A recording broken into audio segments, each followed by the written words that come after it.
विशेष त पेन्सन पट्टा भन्ने बित्तिकै भुकु लाउरीहरूको कथा जोडिएको होला भन्ने चाहिँ हुनसक्छ र यसमा सम्भवतः चाहिँ तपाईँहरूले अनुमान गरिसक्नु भएको छ र चाहिँ हो पनि यो इन्डियन भुकु लाउरीहरूको कथा चाहिँ यसमा जोडिएको छ र सँगसँगै एउटा चाहिँ भनौँ न अब त्यो पेन्सन पट्टा सँगसँगै लभ स्टोरी पनि जोडेर आएको छ यसमा। त्यसले गर्दाखेरि त्यो एउटा कसैलाई कुरेर बस्दाखेरिको अथवा एउटा माया भन्ने चाहिँ भनौँ न अहिले हाम्रो चाहिँ समयमा चाहिँ कस्तो छ भन्दाखेरि माया भनेको प्राप्ति हो मात्रै भन्ने छ। तर कसैलाई कुरेर जीवनभरि बस्नु अथवा उसैको सम्झनामा चाहिँ जीवन बिताउन चाहिँ लाई तत्पर हुनु भनेको कतिसम्मको गहिरो प्रेम रहेछ भन्ने खालको स्टोरी चाहिँ तपाईँहरूले चाहिँ देख्न पाउनुहुनेछ। त्यसले गर्दाखेरि त्यसको लागि पनि चाहिँ तपाईँहरूले फिल्म हेर्नुपर्छ होला जस्तो लाग्छ है। अब मैले अघि नै भने किन हेर्ने त भन्ने सवालमा यी यस्ता खालका कुराहरू चाहिँ सिनेमा र चाहिँ अब यहीँ पोखराकै आसपासमा विशेष गरी माली गाउँपालिकाको 2 तानसिङ, त्यसपछि पोखरा, लेखनाथ अनि त्यस पछाडि चाहिँ तपाईँको चितवनको चाहिँ ठाउँहरूलाई चाहिँ हामीले ट्विट गरेका छौँ। दयाङ राई, बुद्धि तामाङ, मिसन विक्रम, स्वर्गीय सुनिल थापा, गौमाया, पशुपति राई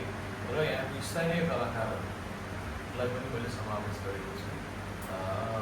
तपाईँहरूको साथ सपोर्ट त सधैँ छ। यसमा पनि तपाईँहरूको छिमेक इष्ट मित्र दाजुभाइ सम्पूर्णलाई चाहिँ भदौ 26बाट सिनेमा लाग्दैछ भन्ने खालको एउटा जानकारी पनि दिइदिनु हुन र तपाईँ स्वयं चलचित्र हेरेर प्रतिक्रिया दिइदिनु भयो भने आगामी दिनहरूमा मलाई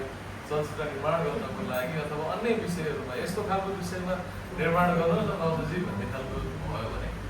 फेरि अरू विषयका चाहिँ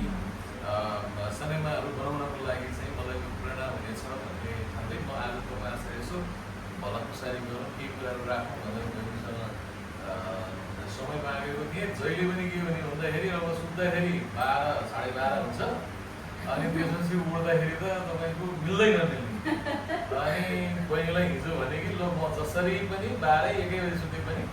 म जसरी पनि आउँछु भनेर चाहिँ आज तपाईँहरूसँग आएको थिएँ। हुन त यहाँ सरहरूसँग त मेरो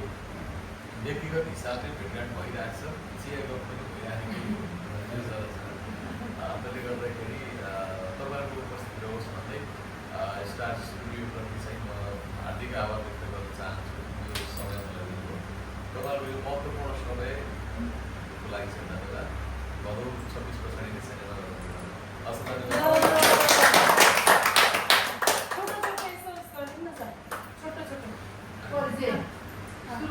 परिचय नि हामी फिल्म हेर्न आउँछौँ भन्नु यहाँबाट गर्दै यहाँ सक्यो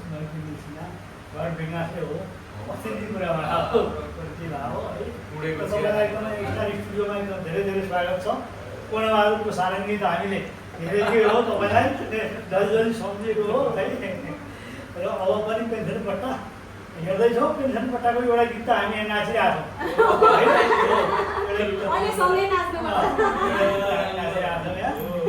पेन्सन पट्टा हेर्न अवश्य आइन्छ। धन्यवाद। नमस्ते, म इन्जिनियर रायन लिगा। अब यो नेपाली चलचित्र बनाउन त्यो बनाउने मात्रै थाहा हुन्छ कि कतिको गाह्रो छ होइन, कतिको मेहनत छ भन्ने कुरा यहाँले जुन यो चलचित्र मार्फत होइन देशकै मौलिक संस्कृतिलाई पनि देखाउनु भएको छ र यसमा लागिराख्नुपर्छ। शुभकामना छ। हामी सबैको साथ छ। हामी आउँछौँ हेर्नलाई। Thank you. सबैलाई नमस्कार। सर नमस्कार। म नगेन्द्र पुरी स्याङ्जा चापाकोट र म सरको चाहिँ एकदम हजुरको फ्यान हो। मैले हेरिरहनु हो र हजुरको मेरो प्रत्यक्ष एकपल्ट हामीले हात मिलाउने मौका चाहिँ साइडमा त्यहाँ भेट भएको थियो र अब 26 गते फिल्म हेर्ने प्रण गर्दै बिदा हुन्छु। नमस्कार। नमस्कार, म चन्द्रबहादुर सुवेदी छु है। तपाईँभन्दा 2-3 बिहान अगाडि तपाईँ इन्द्रमुनको बिहान हो। म त तपाईँको तपाईँले त्यो हरिकृष्णहरू अनि यता थापा ध्रुवहरू तपाईँ नआउँछ कहीँ पढायो भने सँगै हो स्कुल गइमा छ है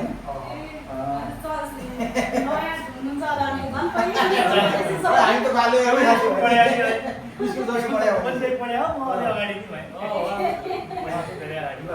अब सरहरूले भने चाहिँ फेरि हो तपाईँलाई चाहिँ अब सिरियलहरू सबै हेरेकै हुन्छ हेरेकै छ एउटा भनेको सांस्कृतिक प्रज्ञा मार्फत समाजको जगाउने कामहरू लागिरहनु भएको छ उहाँले जे काममा लाग्नु त्यसको लागि पनि धेरै चाहिँ तपाईँहरूको शुभकामनाले हामी पेन्सन पत्तामा पक्कै पनि हेर्नु नै गएको छ नमस्कार सायद तपाईँसँग यो दोस्रो भेट होला एकचोटि मधुपुरमा हामी समीक्षा म इन्जिनियर म चाहिँ नेपाल सरकारको 1 वर्ष सेवा गरेर अहिले रिटायर भएको हामी रोटरीमा आबद्ध छौँ रोटरी मार्फतमै दोस्रो र यो नेपाली चलचित्रको कुरा गर्दाखेरि अब चलचित्रको अहिले समय आएर चलचित्रमा तपाईँहरू 4-5वटा चाहिँ अनुहारहरू हुन्छ जो बिना चाहिँ नेपाली सिनेमा चाहिँ अपुरो जस्तो लाग्छ है एउटा तपाईँले भइहाल्नु भयो विजय बराल होइन त्यसपछि हाइट होइन यसो 2-4जना चाहिँ अब पहिला हामी अलि टिनेजर हुँदा इन्डियन फिल्म हिन्दी फिल्म हेर्दाखेरि त्यहाँ 4-5वटा पात्र चाहिँ सेटै हुन्थ्यो होइन त्यस्तै अहिले तपाईँहरूले जुन यसमा पनि अब हाम्रो यो पोखरा पश्चिमाञ्चल चाहिँ संस्कृति र प्रकृतिको एकदमै बेजोड एकदम सुन्दर ठाउँ भयो भने यहाँ कलाकारहरू हामी केटाकेटी हुँदादेखि चेतन गाकी कल्याण शेरचन क्षेत्र गुरुङ जस्ता कलाकारहरू प्रतिभाको विकास भएको ठाउँमा तपाईँहरूले जुन त्यो लिगेसीलाई कायम राख्नु भएको छ यसको लागि पहिला धेरै धेरै बधाई दिन चाहन्छु र तपाईँहरूले जुन बनाउनु भएको फिल्म र फेरि म मुस्तानमा जन्मेको मान्छे तपाईँ कबड्डीमा पनि हुनुहुन्छ तपाईँहरूको त्यो हाम्रो थकालीहरूको बारेमा पनि त्यसले एकदम बृहत मात्रामा नेपालमा चिनाउने काम गरेको छ विदेशमा चिनाउने गरेको छ हुन त हामीहरू एउटा संस्कृतिकै धरोहरका जनजातिहरू हौँ यसले तपाईँले यो जुन सिनेमा बनाउनु भएको छ पेन्जिङ पट्टा यो आफैमा पनि एउटा शब्द धेरै आकर्षक शब्द छ र हाम्रो जनजीवनमा भिजेको शब्द हो यो डेली प्रयोग भइराख्ने सबैले बुझिरहेको छ र जुन कथाको सृजना गर्नुभएको छ त्यसले मलाई लाग्छ केही सन्देश दिन्छ होला र तपाईँको पेन्जिङ पट्टा फिल्मको चाहिँ अपार सफलताको शुभकामना दिँदै सपरिवार हेर्न बाछा गर्छ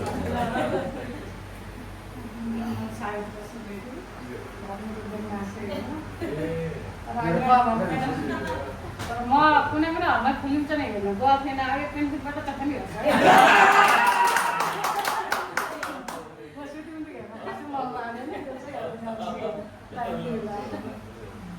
नमस्कार मेरो नाम प्रभा निजन डिभिजन लान्छ मेरो बाइक दाङसीमा पढेको राम्रो घर छ बेगनास उहाँको विशेष अनि हजुरलाई अब आफ्नै लोक हाम्रै भित्रका गाउँघरमा लुकेका एकदम लुकेकालाई एकदम राम्रोसँग ऊ गरेर पर्यटन मार्फतै भनौँ अब यो त्यो फिल्महरू सबै बनाएर लुकेका हाम्रा प्रकृति लुकेका श्रृङ्खलाहरूलाई सबैलाई अगाडि खोज्दै गर्दै ल्याएर यसरी बाहिर ल्याएर हलमा सबै कुनै पनि फिल्ममा नसुटिकन गाउँकै छ दृश्यहरू अहिले मान्छेले गाउँ उता डाँडा काँडा हेर्न चाहन्छन् त्यसैलाई हजुरले एकदम नजिक आबद्ध राखेर फिल्महरू बनाइरहनुभएको खुसी लाग्यो हजुरको प्रतिशत हाम्रो चारै अगाडि पनि जति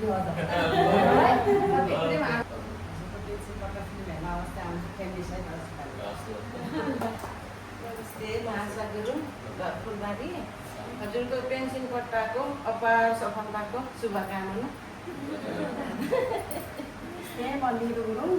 डाइरेक्ट सिनेमामा चिन्नुहुन्छ होला त्यहाँ मितारमा गइराख्नुहुन्छ ज्याको गुरुङ उहाँको नाम चाहिँ ज्याको भाइ भने चिन्नुहुन्छ होला के अरे त्यो हजुरको मामा हो कि अनि हजुरको चाहिँ मैले उहाँको सर आएपछि कुरा हुन्छ कि त्यो धेरै धेरै सेवा गर्न छ हामी आउँछौँ कसरी पनि एकदम राम्रो बेस्ट अफ लक हजुरलाई अझ सङ गीतले त यत्रो बजार तातेछ फिल्मले कस्तो होला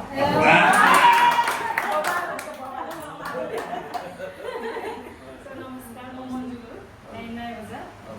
मेरो पुरानो चाहिँ माइती फेरि खोला बाँके घर चाहिँ यता नुनले चन्द्रपुर अनि म चाहिँ सरको चाहिँ अघि सरले भन्नुभएको छ म पनि एकदम फ्यान हो धेरै चलचित्र हेरिसकेँ तर मलाई अझै एकदम भएको चाहिँ पुरानो डुङ्गा कि के मैले त्यो कतिचोटि हेरेँ कि अनि हेर्न त धेरै हेरेँ तर पनि मलाई एकदमै लागेको चाहिँ पुरानो डुङ्गा है त्यसको पछाडि अब तपाईँलाई मैले टाढो टाढो त देखिराखेको तर झन् आज यसरी प्रत्यक्ष यहाँ भेट्ने मौका चाहिँ जुटाइदिनु भएकोमा स्टाफ स्टुडियो जसो विषयलाई चाहिँ धेरै धेरै धन्यवाद सरको यो के अरे पेन्सन पट्टाको सफलताको दिन शुभकामना छ ल हेर्न आउँछौँ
फोटो खिचेर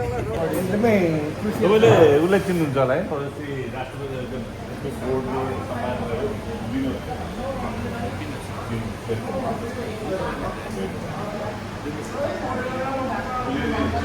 बोर्डले